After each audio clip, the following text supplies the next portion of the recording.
Hello everyone, Bucky here and welcome back to Aska and welcome back to the Nine Realms, where today we're going to listen to the dying sounds of a smoker first. Okay, that tragedy over. Today we're going to be doing something I haven't really done in a playthrough before. Editor Bucky will walk you through it. We're going to build a wall and probably a bit of other stuff too. Whee! Okay, so we have 11 days until the invasion. So yes, we're gonna build a wall, which surprisingly, I haven't done in a playthrough. I always leave my villages wide open, which is kind of silly on max difficulty. And even more so now that I have a bunch of outposts everywhere and I'm hardly ever home. So what I want to do first is I want to take a quick little look around. I know the invasion portal is past the farm. You can sort of see it through the trees. So I want to pop over there, take a look at the topography, see if there's any sort of natural defenses we can build our wall out from. You know, maybe we could find a nice little starting point for it. Ding, there it is, marked on the map. All right, let's game this out. So the monsters are going to come bursting out of the portal here. I'm a monster, I'm going to go eat some Vikings or something. Then they'll make a beeline to the Eye of Odin, so that'll take them through the tree line here and boom, face to face with our farmer. So yeah, this is where we should start the wall off. It's nice and flat here, nice and open. I want to leave some room for more farms, but honestly, we have a lot of space here to work with. Ooh, yeah, and over here towards the Draugr field, we could have a gate and an eventual road that links up to the Nithafechlik road. Now, I don't want the wall too close to the Draugr field because when the stony boys do respawn, they'll just slap it down. So we can keep it running on this side of the birch for now, and then we'll extend it out later and then, you know, put some watchtowers and whatnot to keep the stony boys in check. But yeah, I think that's about it. Enough exposition. Let's lay this thing out. So obviously I will be going with the hedge wall to start out with. I don't have the resources for the plank wall, or do I? What is our wood stock like these days? Yeah, actually it's doing quite nicely, but we did only finalize our carpentry industry in the last episode, so we will need to let it run for a while before we have the resources for a plank wall.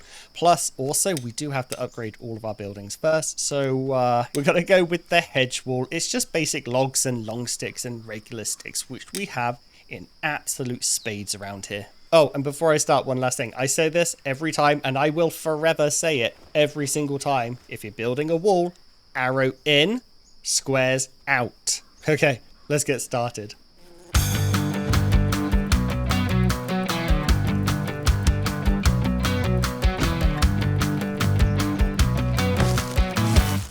Ooh, 2.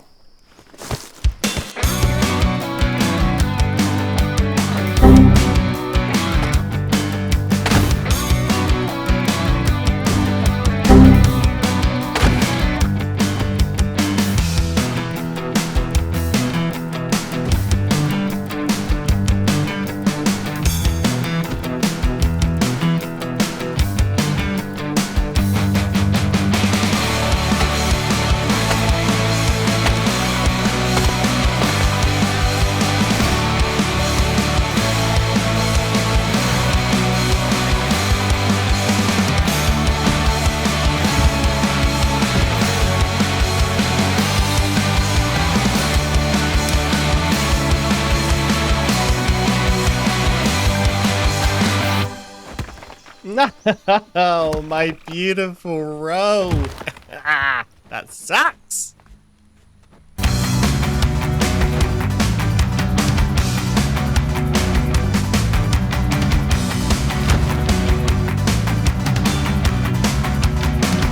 I have forgotten to summon a bloody villager all episode.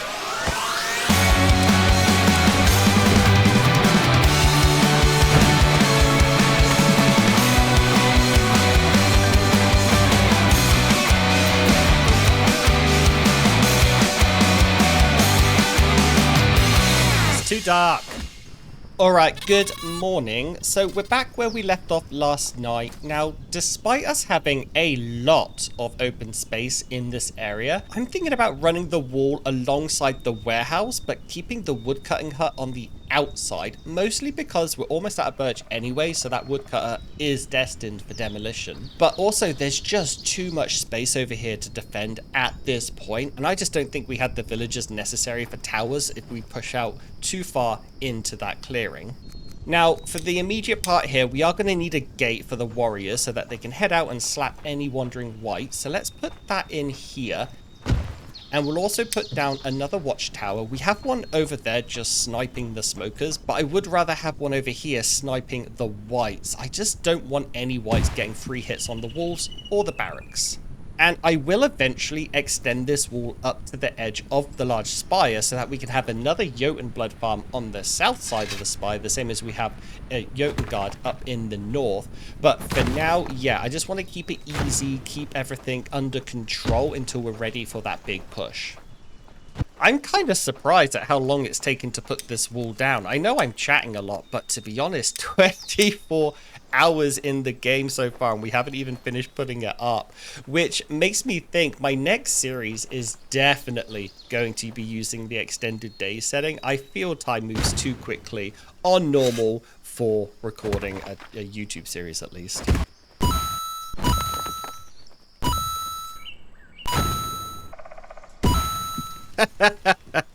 That's awful. I don't want to go around. Yeah, I don't want to go around the lake, at least not yet. We just won't have the time to get it all up. Also, I don't think being inside a wall helps businesses. What am I saying, businesses? Workplaces. I don't think workplaces benefit from being inside the wall. I think the defense bonus just applies to housing. I mean, there's also the benefit of not being slapped silly by skeletons. But in regards to the fisherman who's now going to be outside of the wall, that is a risk I'm willing to take. I might be wrong though. Like I said at the start of the episode, I haven't actually built a full wall in game before. I only ever use them for aesthetics, and they changed it in the last update anyway. So we'll take the short way around the lake for now. If our fisherman gets pissy, we can give him a patrol point or maybe even a private tower. I think we can make another quick turn here, run it close to the lake there, save a few feet worth of wood. This part is going to be a little bit wonky when we go down the hill. I can fix it up another time though. I just want this thing down and functional. Ooh, you know what? Yes, we'll fix it up another time because I haven't done one of my landscaping and beautification episodes yet, and a few people have been asking about me doing one. So yeah, I'll do one of those soon, and we can, you know, tweak any ugliness with the wall during that episode if need be. Ooh, this is thrilling stuff. It's been a day and a half. I haven't even finished placing a bloody wall yet. Editor Bucky is going to have his work cut out making this engaging. I want to put down another gate here. You know, no matter how many wall pieces or gates I put down, my brain always short circuits when I'm looking for the right piece. Oh, that's perfect. He went right where I'm gonna... Oh, he was just picking something up. But still, that's a good sign, isn't it? All right, almost there. Last little bit. I don't think these guys are eating my food because I do have a torch there that's set on high priority for nighttime, and we have a farmer here during the day shooing them away. But I'm curious to see if my food supply goes up a little bit once this wall is done and these floppy-eared hopping little bastards are locked down. No, what are the odds? An immovable rock is in the way. Oh, hang on though. Oh my gosh, we can squeeze just by it. That is some very good luck right there. I don't think mobs can climb rocks and jump over walls, but that would be hilarious if they could if they end up using that rock structure there to hop over my wall. That'd be absolutely hilarious. Ah, damn it, another rock, and this time we are not lucky. We can't squeeze by it. Where are we in relation to the start of the wall? Oh, hold the phone. Are we in line? How is that even possible? That is two major bullets dodged in a row right there. What have I done to be so lucky? We're getting a blood moon tonight and everyone's going to die, aren't they? That made me jump. So I guess we'll need another gate over here because this is where the invasion's going to come from. It's also worth having a gate here anyway so we can get in and out in this direction. Even if we have nothing down here, we'll need it for exploring and whatnot. So we'll pop a gate down. I'm not going to put towers down yet. I don't want to distract my villagers. I just want them focused on the wall. But we will, of course, be putting some towers down here probably in a bit, you know, in a few days. Let's just get this wall up and sorted first. I hate it, you hate it, we all hate it, but you can't snap the second side of the wall to another pre-laid wall. You can only snap it to one side. That might change in the future, but for now, you just want to get it as close as possible. Make it turn red and then just move it out a pinch and it'll work exactly the same. But there it is, one massively tall order for one great wall of Bucky. Let's see how long it takes to make. Oh, you know what? I forgot to put a gate in here. I said I was going to put a gate in here so that we could link up eventually with the road over to Nithefeklik. So let's just quickly throw down another gate here. And now we're done. I think during the night, I'll do jump cuts where I just go around and harvest as many of the nearby trees as I can. These only take logs, long sticks, regular sticks, bit of rope. So the best thing that I can do for my villagers is just harvest any of the trees that are standing nearby, give them less back and forth to do. I'm also going to go ahead and place in all the rope myself, just so that my villagers don't go between one panel one at a time with one piece of rope back and forth, back and forth, back and forth. If I can get all the rope put down myself, that would save an enormous amount of time. And then, yeah, my villagers can just focus on the wood, on the floor, nearby. In my head that makes sense. Whether or not it's actually going to go that way, we're gonna find out together. I've never done this. Let's go. Let's see what happens.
I am out of rope for a second time, but I've got about halfway done with this bloody thing.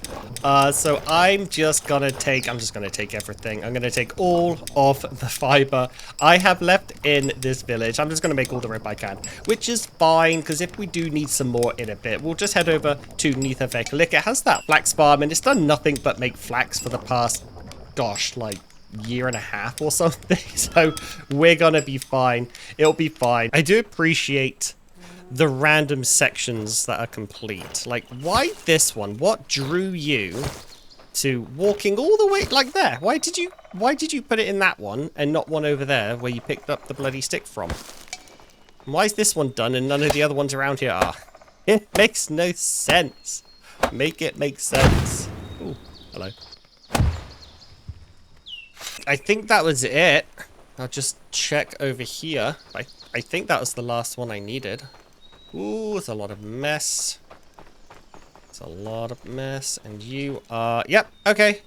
Done with the, with the rope. A huge disclaimer. done with the rope. Let's go ahead and throw the excess back in here. How else can I help that isn't going to make me lose my goddamned mind? Probably. You know what I need? I need it anyway. I'll make a cart. I guess I'll just fill it with logs or something. That'll help. That will help. Hold up, Steve. The zombie's hiding in the wood storage again. Oh, Steve, you're such a silly goose. Right, so I'm here to build a cart. Let's not forget. Let's not get distracted immediately. Okay, let's get it up. Don't make fun of me, but I just realized we are completely chock-a-block on our carpentry stuff. So I'm going to make a couple more storages just so that my carpenters keep refining the wood. Having as much on hand as possible is really going to help us push into those tier 3 buildings. So it's not a distraction. We need to do it. Need to do it anyway. I promise. Okay, that didn't take long at all. Someone built my cart for me while I was doing that. So we'll come into here. We will turn off wood planks. So this is going to be for wood posts. And then similarly, the new one will turn off posts. Then we have to come back into the first one and get rid of all of these planks. I know you can press X. I just never do. I never do. Beep, beep. I've got a cart now. Yeah, so the cart's going to help out a bit. I'm going to make a craft push overnight. I just want to make sure we don't get a blood moon first. So prior to that, I'm going to take a little nap. Somebody needs to... Every episode I don't have a chieftain's hut, everyone has to comment, "Chieftain's hut, you muppet." And eventually I will remember. The chieftain's hut is so much better to sleep at. You get a massive strength bonus. I can't believe I keep forgetting every episode. Kind of running a bit low on food because I am spam summoning, I say, as I'm about to summon someone else. They might need to upgrade the cooking hut and start making pies soon.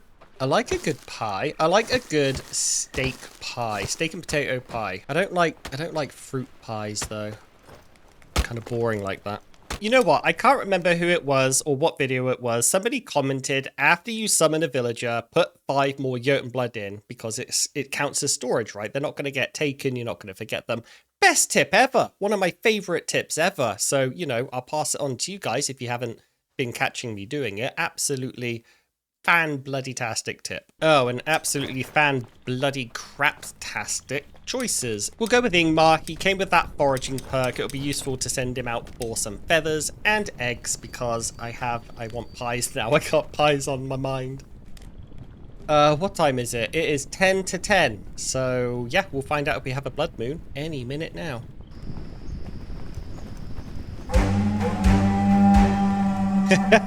Called it. All right, where is it coming from? Where is it coming from? Oh, it's coming from the Draugr field. Oh no, and we have 2 market workers there. They're going to get absolutely slapped.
They broke my bloody sled.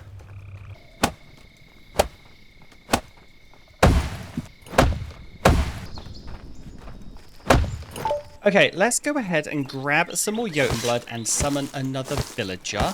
And I've not been assigning any of these new summons to any jobs. They're coming in as builders and staying as builders because we still have so much wall left to build. We need all the help we can get. Shrimpy Woodsman, Blossom Tender. We'll go with Brand because Blossom Tender might be helpful. It's the more helpful of the two anyway, since I do want to expand the farm probably in the spring, but having him on hand would be handy for that. Now, I had overnight a 5,000 gamer IQ idea. It might work, it might make me look silly. Was that a fish? Why is he carrying a fish out here? Either way, you're just going to get your standard Sabaki. you're gonna get your standard Sabaki episode. Either way, I am that quote from the Pirates of the Caribbean. It's either madness or genius. So I'm going to head over to Nithafechlich for a couple of reasons. First of all, what's my favorite tagline? You should know it by now. Why build one when you could build two for twice the price? So I'm going to quickly slap down a fence around Nithafechlich. We're not going to go with the hedge wall. There's no threats there that need to be protected against. We're just going to do the fence, the regular fence, the flimsy fence, to keep the smokers out and give it that nice little bonus. And then once the fence is down, I'll explain the second reason why we are out in this direction. Let's go.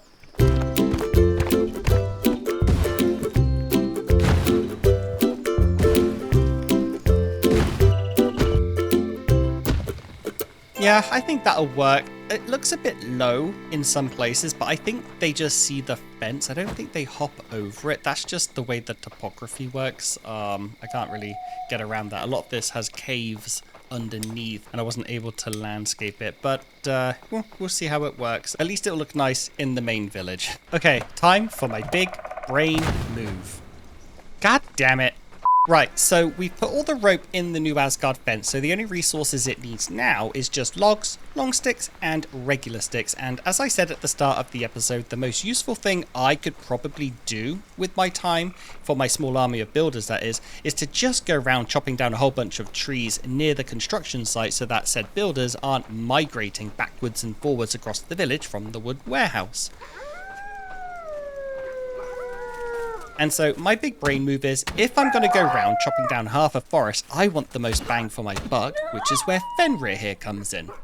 Now, if you watched my runestone video guide, you know where I'm going with this. If you haven't watched my runestone video guide, then, well, first of all, rude. But for those who haven't, Fenrir drops the earth artifact, which you use to build the earth runestone, which gives you, among other things, 3 stars in woodcutting proficiency. Oh, it looks like I have 0 in hitting proficiency. That was embarrassing. Cut that out, Bucky. Anyway, plan is we kill the wolf, build the runestone, get the buff, then go absolutely ham, pissing off the Lorax and get a whole bunch of skill for our effort. Makes the most sense. The more we skill up, the faster things get. It is a positive feedback loop or something like that. I don't know. I wasn't very good at physics. I also have a boss lore and strategy guide if you're interested, but right now I have an iron axe and not a lot of time.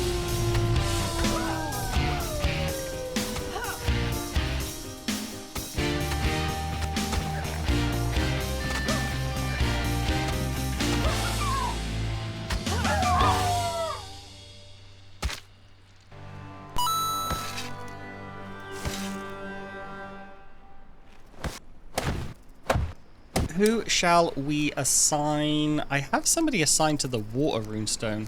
Actually, it might make sense to put them on it. Yeah, Eric here, 76 in shamanism skill. He can come give me the buff. I'm going to sit down. Now, I don't need to sit down. I can get the AoE version, the effect version, just by having Eric on it. But I want to sit down so I can get the power version and then transfer him back over to the water runestone, because I want the water runestone running as much as possible so that our people over in Jotengard, our warriors over there, can maintain their 3-star proficiency and continue skilling up at a nice increased rate. Well, thank you very much, Eric. Okay, let's put him back on the water runestone before I forget, and then go make use of this earth runestone power effect by just slapping down a bunch of trees.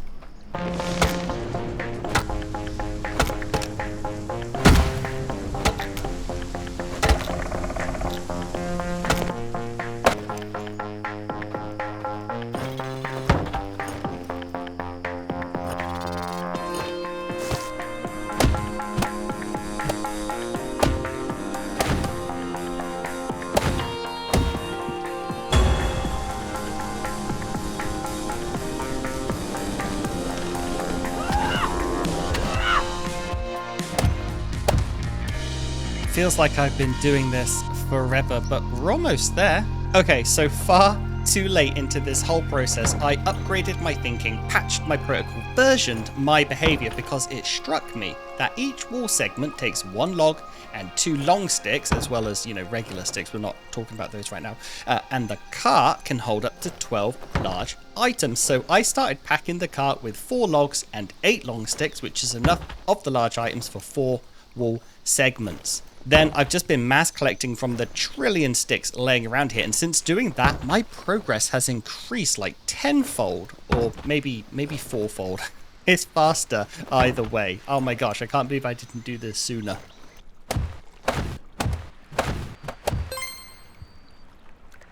All right, let's take a look at you. Now, the wall is green, so we know that it is complete, from end to end, it's completely done.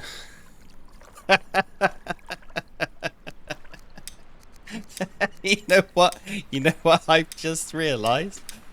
Oh, I have to turn the symbols off. Is it just me? Or does it look a little bit like a dinosaur? Like a little Tyrannosaurus Rex? We need to put a few little legs over there, some arms, and... okay. Oh, that tickled me. Either that or I've gone mad from making this bloody thing. Okay, the wall is done. That's all. Okay, let's move on. I can't think straight. I'm still thinking of the dinosaur. Right, one of the last things I want to do for this episode is I want to build some defenses down here towards the portal, obviously. So I'm going to go ahead and put down 2 regular towers. Now, I was thinking originally of doing the upgraded towers, but then I thought we have so much crap down here. We have bark, sticks, long sticks, logs, all laying about everywhere. So I think it'd be better to put the regular watchtower down. That way we can vacuum some of that debris, some of those, leftover resources into their construction. We'll fully upgrade them with the reinforcement and the roof as well, which will, just, again, take more resources off the ground from around here. It will help tidy up as well as be a functional, defensive point at the same time.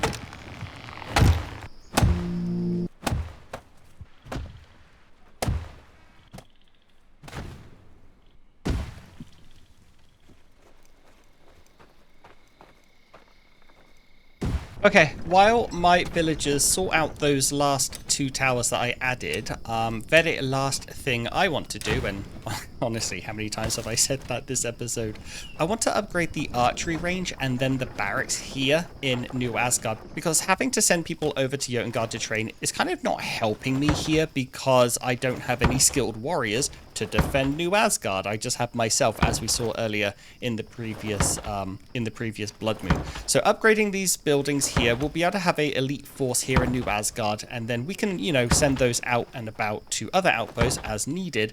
But this way, we just cut out the need of having to send them over to Jotengard and then ship them on again. I think it just streamlines things a little bit better. Plus, also, I'll be able to stay put here in town and train up my own skills rather than having to go to Jotengard myself, which just sounds better.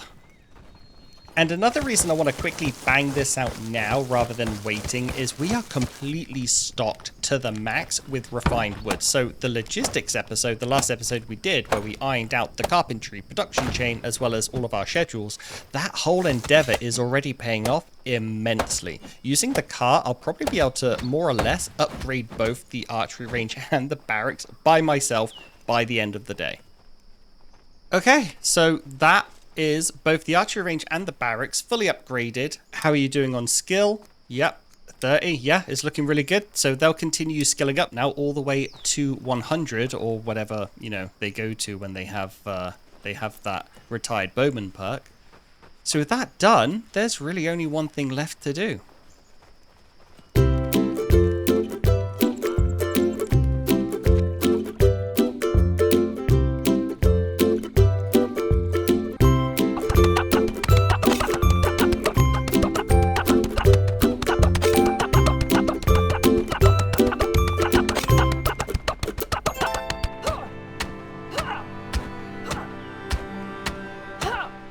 Okay, that is it for today's episode, but holy potato did we get a lot done. A full village wall, bunch of defensive towers, as well as fully upgrading our training grounds. Absolute mayhem.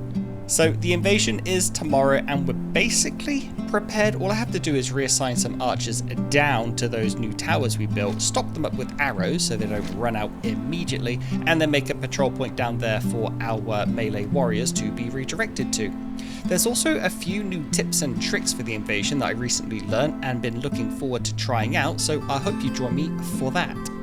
So thank you so much for watching. If you've enjoyed your time here, then consider grabbing a sub, dropping a like or leaving a comment, and I'll see you in the next video. Cheerio.